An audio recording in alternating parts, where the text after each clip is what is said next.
Atong sayran ang dagan sa bagyong Agaton o sa nakasud nga bagyong Basyang gikan sa Pag-asa, Visayas.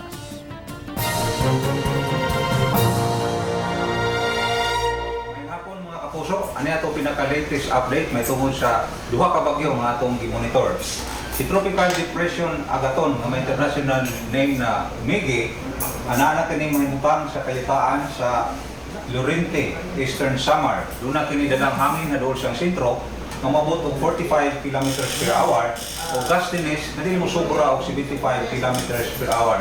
Tinay kayo ang lihok niya pasidlakan. Samtang ang Typhoon Basyang, mao kini ang international name nga malakas, nga nakasud na sa Philippine Area of Responsibility ganinang alas 10 sa buntag. Doon na nakinigilayon mo 1,435 km east southeast of Luzon. Hangin ang iyang dala doon sa sentro 120 km per hour o gustiness up to 150 km per hour. Nagalihok sa direksyong Amihanan, Aminang Kasadpan sa gipaspasong na 20 km per hour.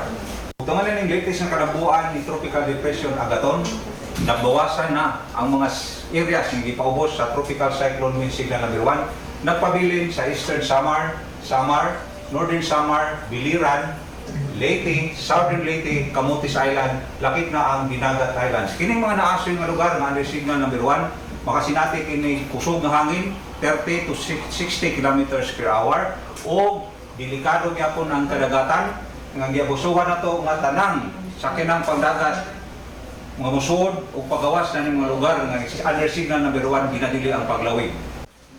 Base ng latest forecast track sa Pag-asa, si Tropical Depression Agaton, hinay-hinay na kayong palayo sa landmass sa Eastern Samar o sa Miyerkules, di paabot din ang muhinay pa pagayo, umahimo na lang low pressure area.